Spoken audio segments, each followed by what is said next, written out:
What's up guys, my name is Ace, and today we're going to be taking a deep look at the 3-round burst mod for the Stryder 22 pistol in Black Ops 6. This is our first burst pistol in this game, and it's currently unlocked through the Rivals event. Now with this, taking a look at some of the basics, when you're just looking at the pros and cons, it obviously converts this into a 3-round burst, it improves your recoil gun kick and your magazine capacity up to 45 rounds by default, and it's worth noting you can't use any other magazines. It does block off the magazine category as well as the barrel category that also gets blocked off while using this. And when it comes to the cons, it harms our medium damage range, our minimum damage, and our reload quickness.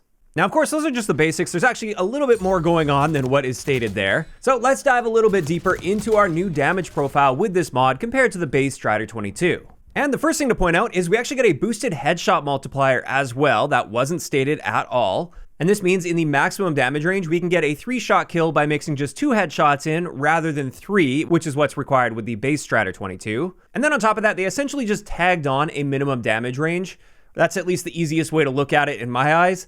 And this means at range, it will now take you up to 6 shots to kill, whereas with the base Stryder 22, it will only ever be a 5-shot kill in core game modes. As for our rate of fire, keeping in mind this is hand tested, and with burst guns, it is difficult to get 100% accurate values, but these are at least close enough that it gives us accurate time to kill values. Our rate of fire within each burst is roughly 800 rounds per minute, and our burst delay is roughly 100 milliseconds, which is a pretty quick delay. That means you can spam these bursts out fairly quickly. You're not going to be punished too heavily for requiring an extra burst to kill. And what this means for our time to kill potential is with that 4-shot kill, we're now capable of killing in 325 milliseconds, which is much better than the base time to kill of the base Stryder 22. But at the end of the day, this is still not an incredibly impressive time to kill in this game. That's still a little bit slower than the 9mm PM and the Gurkova without rapid fire, and much slower than the GS45 when we're talking really close ranges at least. But again, compared to the base Stryder, this is a very noticeable improvement. Additionally, like we mentioned earlier, we now only need 2 headshots mixed in up close rather than 3. And if you do that, we can get a 1-burst kill for a 150 millisecond time to kill. And that is a ridiculously fast time to kill potential. But then again, situations where you're capable of doing that are going to be fairly rare, especially when we factor in the little bit of recoil that we see. But we'll look at that in just a little bit. Before we do that, I want to have a look at our range comparison here. And as you can see, with the burst mod, our maximum damage range is exactly the same. However, our 4-shot kill potential to the body isn't quite as good. It's only 16.5 meters. Compared to about 19 meters with the base Stryder. And then, like we saw earlier, we basically get a new minimum damage range where it's a 6-shot kill, and that will take place at essentially 23 meters.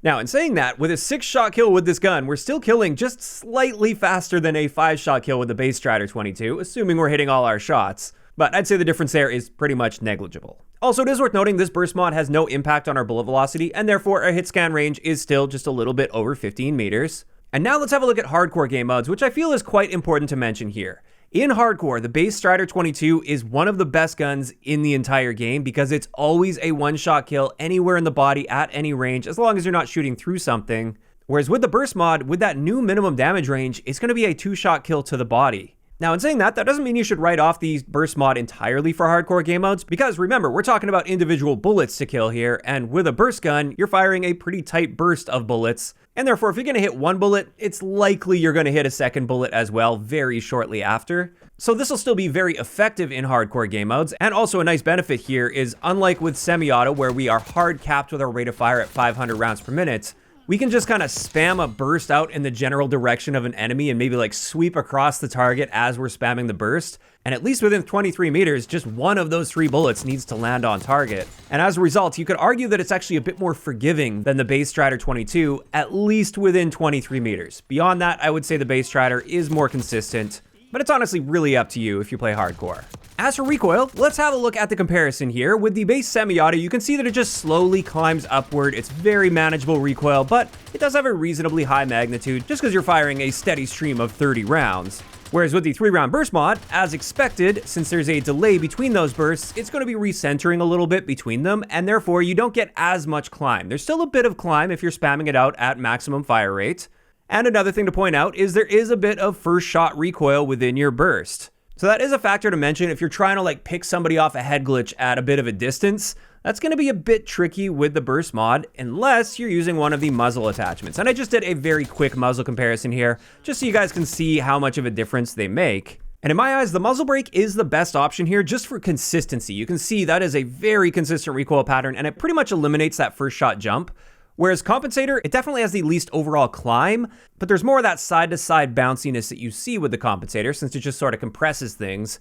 And then the ported compensator is kind of in the middle, where it's got a little bit more vertical magnitude than the compensator, but it's not as consistent as the muzzle brake. So if you're going for a full-on recoil build, I would go with the muzzle brake in this particular case. But that's really up to you, and within the ranges where this is generally effective, I find that I really don't need these particular muzzle attachments, and I often find myself just leaning in the direction of a suppressor instead.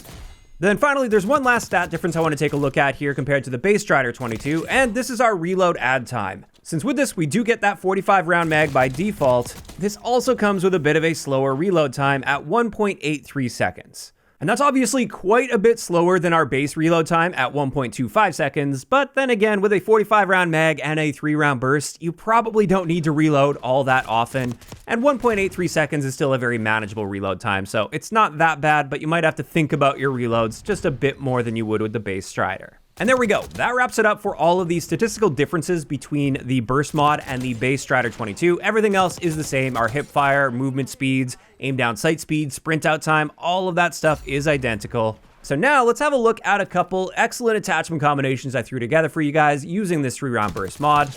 And the first one I wanted to share is my go-to build with the 3-round burst. With this, we have the Kepler Microflex Optic, the monolithic suppressor, so we can stay off the radar while also getting a 10% range boost and a little bit of a boost to bullet velocity as well. This is the only way that we can boost those stats with this, since the barrel section is locked off the moment you put this burst mod on. We're also using the ergonomic grip here to help counteract the aim down sight speed reduction you see with the monolithic suppressor, while also giving us a better slide to fire and dive to fire time. And then finally, outside of the burst mod itself, I just threw the target laser on there simply because we have that attachment slot available. There's nothing else we can really use at this point aside from Akimbo, which we'll look at in just a little bit. And out of all of the laser attachments for this type of a build, the target laser just seemed like the one that made the most sense. And with this, you can see recoil is pretty much the same. It's not the most accurate version of this gun. It's not really designed for taking really long range fights. But for the average gunfight where you'd actually want to be using a pistol, this is more than accurate enough. And statistically, it is a very solid, consistent option to use in the pistol category in this game. It's not going to kill the fastest up close or anything, but it is nice and consistent and fun to use as well, since it is our first burst pistol in the game. Now, in saying that, there's another build I wanted to share for you guys here, and this is the Akimbo burst build. And this one has a ridiculous time to kill potential at 75 milliseconds if you fire both guns at the same time and every single bullet hits in close quarters. So it's not that you're actually going to see that time to kill all that often, but when you do, there's really nothing the enemy could have done to fight back aside from use a shotgun against you. But outside of the Akimbo attachment and the burst mod, we've also got the monolithic suppressor, since aim down sight time's irrelevant, and that and aim walking steadiness are the only thing that's harmed, so there's no actual downside to using the monolithic suppressor on this. We've got the CQB grip to help with sprint to fire time, slide to fire time, and dive to fire time. Those values are all very important with an Akimbo build. And then finally, we've got the fast motion laser. Now, there's always a bit of a debate here as far as whether you should go with the fast motion laser or the steady aim laser. In my opinion, the fast motion laser is better, since that's helping your hipfire spread while like sliding and moving around, which you should be doing as much as possible. Whereas the steady aim laser only helps your hipfire spread if you're essentially like standing still and shooting at your target, which realistically, that's not going to be happening nearly as often. And overall, while this is definitely a much more niche way to use the 3-round burst mod on the Stryder 22, it's got a ridiculous amount of power potential if you can get right up close and personal and hit those shots consistently. And with that, that is going to wrap it up today's video on the burst mod for the Stryder 22. And when it comes to my opinion of this, I love the fact that this is finally here. I really wish we would have had a burst pistol much earlier on, if not right at launch with this game. I just feel like this is something that has been missing from the game. And it's unfortunate that it's taken them so long to bring it to the game. But in saying that, I am glad it's here, and I do plan on using this quite a bit going forward. Now, of course, I want to hear from you guys in those comments down below. How are you feeling about the 3-round burst mod on the Stryder 22 so far? Do you guys generally like this, or maybe not so much? If you enjoyed this video, a like rating is always appreciated, and don't forget to subscribe for more if you haven't already. I'll talk to you guys next time.